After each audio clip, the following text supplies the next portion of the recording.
Marcus Harrington's fingers drummed against the mahogany desk as he reviewed the quarterly reports from Harrington Technologies. His assistant's voice crackled through the intercom. "Mr. Harrington, there's a woman here to see you. She doesn't have an appointment, but she says it's urgent. Her name is Olivia Chin." Marcus froze. The pen in his hand clattered onto the desk. Olivia. He hadn't heard that name spoken aloud in 5 years, though it echoed in his mind more often than he cared to admit. "Sir." Jennifer's voice came again, uncertain. "Send her in," Marcus managed, his voice rougher than intended. He stood, straightening his tie, trying to prepare himself for whatever was coming. Nothing could have prepared him for what walked through that door. Before we continue this thrilling story, kindly tell us where you are watching from, and don't forget to subscribe and turn on the notification button. Olivia entered first, and Marcus felt his breath catch. She looked different, older, yes, but there was something else. A maturity, a quiet strength in her eyes that hadn't been there before. Her dark hair was pulled back in a simple ponytail, and she wore jeans and a sweater instead of the designer clothes she'd favored during their marriage. She was still beautiful, heartbreakingly so. But it was what came next that made Marcus grip the edge of his desk. 2 children followed her into the office. A boy and a girl, both with dark hair and eyes that were unmistakably familiar. The boy looked to be about 4 years old, clutching a worn stuffed dinosaur. The girl was perhaps a year younger, holding tightly to her mother's hand. Marcus's world tilted on its axis. "Hello, Marcus," Olivia said quietly, her voice steady despite the tension radiating through the room. "I know this is unexpected. This is Ethan and Emma, your son and daughter." The argument that ended their marriage had been building for months, though neither of them had wanted to acknowledge it. Marcus had been consumed by a crucial merger, working 18-hour days, sleeping at the office more often than at home. Olivia had begged him to slow down, to remember why they'd fallen in love, to choose their relationship over his ambition. "I'm doing this for us," Marcus had shouted that final night, his face flushed with frustration and exhaustion. "Everything I'm building is for our future." "What future?" Olivia had replied, tears streaming down her face. "You're never here, Marcus. When was the last time we had dinner together? When was the last time you asked me about my day, my dreams, anything that matters? Your art projects can wait," he'd said dismissively, the words escaping before he could stop them. "This deal can't. Billions of dollars are at stake, Olivia. Surely you can understand that's more important than your hobby." The look on her face had told him he'd crossed a line he couldn't uncross. Her painting wasn't a hobby. It was her passion, her identity, the thing that made her soul sing, and he'd reduced it to nothing. "I want a divorce," she'd said, her voice suddenly calm, eerily so. "I can't do this anymore. I won't be married to someone who doesn't see me, who doesn't value what I value." "Fine," Marcus had replied, his pride wounded, his anger overriding his judgment. "If that's what you want." She'd left that night. The divorce had been finalized within 6 months, clean and quick. No children, significant assets to divide, and Olivia hadn't asked for much, just enough to start over. Marcus had thrown himself even deeper into his work, telling himself he was better off alone, that love was a distraction he couldn't afford. He'd never known she was pregnant when she left. "They're 4 and 3, Olivia continued, her voice cutting through Marcus's spiraling thoughts. "I found out I was pregnant with Ethan 2 weeks after our divorce was finalized. I was carrying twins." Marcus couldn't speak. He stared at the children, his children, trying to process the magnitude of what he was hearing. The boy, Ethan, was watching him with curious eyes, while Emma had buried her face in her mother's leg, shy. "Why?" Marcus finally croaked out. "Why didn't you tell me?" Olivia's jaw tightened. "Do you really need to ask that? You made your priorities clear, Marcus. Work came first, always. I wasn't going to bring children into a situation where their father was never present, where they'd always come second to the next deal, the next merger. That wasn't your decision to make." Marcus's voice rose, anger flaring. "They're my children." "Lower your voice," Olivia said sharply. glancing at Ethan and Emma. And you're right. It wasn't entirely my decision to make. That's why I'm here now. She reached into her bag and pulled out a folder, sliding it across Marcus's desk. He opened it with trembling hands. Medical records. Birth certificates listing the father as unknown. Photos of Olivia pregnant, then with 2 tiny infants, then dozens more documenting the children's growth over the years, first steps, first birthdays, preschool graduations. An entire life he'd missed. I'm sick, Marcus, Olivia said quietly. Stage 3 breast cancer. I've been fighting it for 8 months, and the treatment is aggressive. I need help with the kids. They need stability, security. They need their father. The anger drained from Marcus's body, replaced by something cold and hollow. How bad is it? The doctors are optimistic, but it's going to be a long fight. 6 more months of chemotherapy at least, then we'll see. She paused, her composure cracking slightly. I can't do this alone anymore. I tried. I really tried to give them everything they needed by myself, but I can't fight cancer and be everything to them at the same time. Marcus looked at his children again. Ethan had ventured a few steps closer, examining the awards and trophies that lined Marcus's office shelves. Emma was still clinging to Olivia, but she was peeking out now, her dark eyes, his eyes, watching him. Why now? Marcus asked. Why wait until you're sick? Pride, Olivia admitted. Stubbornness. Fear. Take your pick. I told myself I was protecting them, but maybe I was protecting myself too. From rejection. From disappointment. From all the reasons our marriage fell apart. She took a deep breath. But they deserve a father, Marcus. And despite everything, I know you're not a bad person. You were a bad husband. But that doesn't mean you'll be a bad father. The following days were a blur of paternity tests, though Marcus could see himself in both children's faces, legal consultations and awkward, supervised visits. Marcus had cleared his schedule, something that shocked his entire executive team, to spend time getting to know Ethan and Emma. They met in neutral places at first. Parks, children's museums, restaurants with play areas. Olivia was always there, a quiet presence, watching how Marcus interacted with the twins. He was stiff at first, uncertain how to talk to small children. But Ethan's endless questions about everything and Emma's shy smiles gradually broke through his defenses. Why is the sky blue? Ethan asked during their 3rd visit, looking up at Marcus with absolute confidence that he would know the answer. Marcus found himself explaining Rayleigh scattering in terms a 4-year-old could understand, surprised by how much he enjoyed the challenge. Emma, warming up to him, showed him her collection of drawings. Fantastical creatures and colorful landscapes that reminded him painfully of Olivia's own artwork. You're good with them? Olivia observed one afternoon as they watched the twins play on a jungle gym.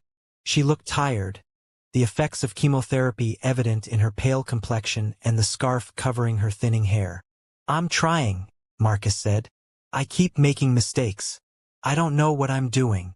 None of us do, Olivia replied. Parenthood doesn't come with a manual. You just have to show up and do your best. Marcus turned to her, the question that had been haunting him finally emerging. Did you ever plan to tell me? If you hadn't gotten sick? Olivia was quiet for a long moment. I don't know, she finally admitted. Maybe when they were older, when they started asking questions about their father. Maybe never. I told myself I was doing the right thing. But now I wonder if I was just being selfish, trying to prove I didn't need you. You didn't need me, Marcus said. Look at what you've done. You raised 2 incredible kids on your own. But they needed you, Olivia countered. And I kept them from that. I'm not proud of it, Marcus. The arrangement they eventually worked out was unconventional. Marcus bought a brownstone 3 blocks from Olivia's small apartment in Brooklyn. A deliberate choice on his part to be close, to be available. On days when Olivia had treatment or was too weak from the side effects, Marcus would take the twins. Sometimes for a few hours, sometimes overnight. He learned to make macaroni and cheese from scratch, Ethan's favorite. He learned to braid Emma's hair, though his first attempts were disasters that made both Olivia and Emma giggle. He learned to read the same bedtime stories over and over, doing different voices for each character because that's what Ethan demanded. His executive team adapted to his new schedule. Conference calls were scheduled around school pickup times. Marcus brought the twins to his office occasionally, and his employees discovered their intimidating CEO transformed into someone completely different around his children. Patient, playful, present in a way he'd never been before. Jennifer, his assistant, had been shocked the first time Marcus left a board meeting early because Emma had a dance recital. "In 15 years, I've never seen you leave early for anything," she'd said. "I've missed enough," Marcus had replied simply. The relationship between Marcus and Olivia remained complicated. They weren't friends, not exactly, but they developed a respectful partnership focused on the children. They had weekly meetings to coordinate schedules and discuss Ethan and Emma's needs. Sometimes, late at night when Marcus was alone in his brownstone, he wondered what might have been if he'd made different choices 5 years ago. For months into their new arrangement, Marcus got the call at 2 in the morning. It was Olivia's neighbor and friend, Sarah. Her voice panicked. "Marcus, you need to come now." Olivia collapsed. "The ambulance is here." He was at the hospital within 20 minutes, still in sweatpants and an old t-shirt, his hair disheveled. Sarah had brought the twins, both still in their pajamas, confused and frightened. Emma was crying, and Ethan's face was pale with fear. Marcus scooped them both into his arms, holding them tight. "It's going to be okay," he murmured, hoping it was true. "Mommy's strong. The doctors are helping her." It was a complication from the chemotherapy, an infection that had spread quickly. Olivia was in the ICU for 3 days, and Marcus barely left the hospital. His mother, Patricia, came to help with the twins, but they wanted their father. So Marcus juggled hospital visits with parenting duties, functioning on coffee and fear. When Olivia finally woke up, groggy but stable, the first thing she asked for was her children. Marcus brought them in, watching as they climbed carefully onto her bed. Emma sobbing with relief, Ethan trying to be brave but clinging to his mother. "I'm okay, babies," Olivia whispered, stroking their hair. "I'm okay." Over their heads, her eyes met Marcus's. Something passed between them. Gratitude, understanding, a shared terror at how close they'd come to losing her. The infection was a wake-up call. Olivia's doctors adjusted her treatment protocol, and she moved into Marcus's brownstone to recuperate. It was supposed to be temporary, just until she was stronger, but the arrangement made sense for everyone, especially the twins. Living under the same roof forced Marcus and Olivia to really talk for the first time in years. Late one night, after the children were asleep, they found themselves in Marcus's kitchen, sharing tea, a habit from their marriage that had somehow survived. "I'm sorry," Marcus said abruptly, "for how things ended between us, for making you feel like you didn't matter." Olivia wrapped her hands around her mug, considering her words carefully. "I'm sorry too, for leaving the way I did, for not telling you about the twins. I told myself it was for their protection, but part of it was wanting to hurt you the way you'd hurt me. You had every right to be angry, maybe, but keeping your children from you wasn't justice, Marcus. It was just more hurt piled on top of hurt." She paused. "I watched you with them these past months. You're a good father. Better than I expected, if I'm honest. I had to learn to be," Marcus admitted. "That first week, I was terrified. I didn't know how to talk to them, how to comfort them, how to just be with them without trying to schedule and optimize everything. Emma cried for an hour straight one night, and I had no idea what to do. I just sat on the floor with her and let her cry while I held her. That's exactly what she needed," Olivia said softly. Marcus met her eyes. "I see it now, what you were trying to tell me back then. About being present, about what really matters. I was so focused on building something, on being successful, that I forgot to actually live. To connect with the person I loved. Do you still love me?" The question slipped out before Olivia could stop it, and she immediately looked away. "Sorry, that wasn't fair." "I never stopped," Marcus said quietly. "I told myself I did. I buried myself in work and convinced myself I was better off alone. But you've always been there in the back of my mind, especially these past months. Watching you with the kids, seeing the life you built without me. He set down his tea. I don't expect anything, Olivia. I know I don't deserve a second chance. But I want you to know that if I could go back, I'd do everything differently. Olivia was quiet for a long moment. I loved you so much it hurt, she finally said. When I left, part of me hoped you'd come after me, that you'd choose me over your work. But you didn't, and I had to accept that I wasn't enough to make you change. It wasn't about you not being enough, Marcus insisted. I was the one who wasn't enough. I was so afraid of failing, of not being successful enough, that I sabotaged the one thing that actually mattered. The weeks turned into months. Olivia's health gradually improved, though the treatment was far from over. Marcus adjusted his work life even more dramatically, delegating responsibilities, trusting his team in ways he never had before. He still ran the company, but it no longer ran him. He started painting with Emma on weekends, discovering a creative outlet he'd never explored. The two of them would set up easels in the brownstones' garden, making messes and laughing at their abstract creations. Ethan preferred building things with Marcus, and they spent hours with blocks and Lego sets, constructing elaborate structures. Olivia would watch from the window sometimes, a complicated expression on her face. She was grateful for Marcus's transformation, but part of her grieved for what they'd lost, what they might have had if this version of Marcus had existed 5 years ago. One Saturday, Marcus surprised them all with a trip to an art gallery showcasing emerging artists. Olivia's work was there, 3 paintings she'd submitted months ago, before her diagnosis. She'd forgotten about them, too consumed with her illness to follow up. Standing in front of her paintings, seeing them displayed professionally, Olivia felt tears stream down her face. Not just because of the artwork, but because Marcus had remembered, had cared enough to track them down and bring her here. They're beautiful, Marcus said softly. You're so talented, Liv. I'm sorry I ever made you feel otherwise. It wasn't your fault, Olivia said, though they both knew it partially was. I let you make me small. I should have fought harder for my dreams.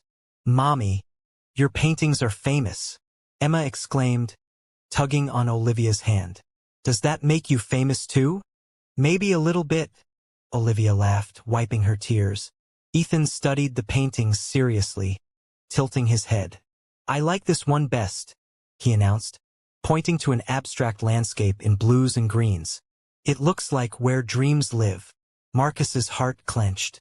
His son had his mother's artistic soul. 8 months after Olivia first walked into his office, Marcus made a decision. Her latest scans had been positive. The tumors were shrinking, and her doctors were cautiously optimistic. The twins had adjusted remarkably well to having both parents active in their lives. And Marcus had discovered something profound. Success meant nothing if you had no one to share it with. He planned carefully, more carefully than any business deal he'd ever made. He got Ethan and Emma's input, which mostly involved them insisting there should be lots of flowers and maybe a unicorn. He settled on the place where he and Olivia had first met, a small art gallery in Greenwich Village that had long since closed, but whose space had been renovated into a beautiful loft. He rented it for the evening, filling it with flowers and yes, a small unicorn sculpture that made Emma shriek with delight when she saw it during the setup. When he brought Olivia there, telling her it was just a special dinner to celebrate her good scan results, she was completely unsuspecting. The twins were barely containing their excitement, bouncing on their toes as they led her inside. What is all this? Olivia asked, looking around at the candles and flowers, the soft music playing. Marcus took her hands, his heart pounding. 5 years ago, I was too stupid and too proud to fight for us. I let work become my entire world, and I lost the most important person in it. When you walked into my office with Ethan and Emma, I was angry at first. Angry that you'd kept them from me. Angry that I'd missed so much of their lives. Marcus, Olivia started, but he gently squeezed her hands. Let me finish. That anger lasted about 5 minutes. Then I realized what an incredible gift you'd given me. Not just children, but a second chance. A chance to be better, to do better. You raised 2 amazing kids on your own while fighting cancer. You're the strongest person I've ever known. He knelt down, and Olivia gasped, her hand flying to her mouth. Ethan and Emma rushed forward, each holding a small box.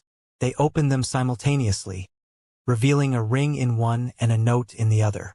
"We want to be a family," Ethan read carefully from the note, sounding out the bigger words. "All of us together. Will you marry Daddy again? I know I don't deserve another chance," Marcus continued, his voice thick with emotion. "I know I hurt you, and I know trust isn't easily rebuilt. But I'm not the same man who let you walk away. I'm better because of our children, yes, but also because of you. Because you showed me what I'd been missing. I love you, Olivia. I never stopped loving you. And I promise, if you'll have me, I'll spend every day proving that you and the twins are my greatest priority." Olivia was crying openly now, looking between Marcus and the children, who were practically vibrating with anticipation. "Say yes, Mommy," Emma urged. "We practiced the wedding dance and everything." Through her tears, Olivia laughed. "You did you? It's really good," Ethan assured her seriously. "I only stepped on Emma's feet twice." Olivia looked at Marcus, really looked at him. She saw the changes, yes, the softer edges, the presence, the way he'd opened his heart. But she also saw the fear in his eyes, the vulnerability. He wasn't the arrogant CEO who'd valued deals over dinner anymore. He was a man who'd learned the hard way what mattered and was terrified of losing it again. "Yes," she whispered. "Yes, I'll marry you again." 2 years later, the painting above the fireplace in their brownstone showed 2 children playing in a garden, their father on his knees beside them, helping them build something with blocks. Olivia had captured the moment perfectly. The concentration on Ethan's face, the joy on Emma's, the love in Marcus's eyes as he watched them. She'd been cancer-free for a year now, her hair grown back, though she kept it shorter than before. Her art was selling well, displayed in galleries across the city. She'd even had a solo exhibition, which Marcus had promoted shamelessly to anyone who would listen. Marcus still ran Harrington Technologies, but it no longer consumed him. He had a CEO he trusted handling day-to-day operations while he focused on long-term strategy. And more importantly, he never missed bedtime stories, school plays, or family dinners. The twins were thriving. Ethan had started kindergarten and was already teaching himself to read at a second-grade level. Emma was in pre-K and had declared she was going to be an artist like Mommy and a builder like Daddy, which seemed entirely possible given her ambitious Lego creations. "Penny, for your thoughts?" Marcus asked, wrapping his arms around Olivia from behind as she studied the painting. "Just thinking about how far we've come," she said, leaning back against him. "About how close we came to missing all of this." "I won't make that mistake again," Marcus promised, kissing her temple. "You're stuck with me now." "Good," Olivia replied, turning in his arms. "Because I'm not letting you go." From upstairs, they heard Ethan shouting, "Emma's in my room again," followed by Emma's indignant, "I just wanted to borrow one robot." Marcus and Olivia looked at each other and laughed. "Duty calls," Marcus said. "Together?" Olivia asked. "Always together," he confirmed. And hand in hand, they went upstairs to their children, to their life, to the second chance they'd both learned to treasure.